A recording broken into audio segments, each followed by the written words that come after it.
12 packet বিস্কুটের দাম 180 টাকা হলে ওই রকম 18 প্যাকেট বিস্কুটের দাম কত? তাহলে 12 প্যাকেট বিস্কুটের দাম 180 টাকা হলে 18 প্যাকেট বিস্কুটের দাম কত?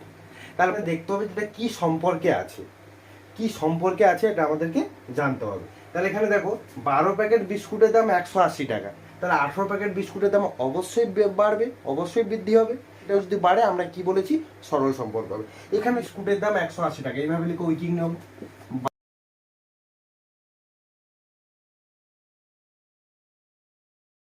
টাকা এক প্যাকেট বিস্কুট 180/12 টাকা, বোঝা গেছে? মনে রাখবে।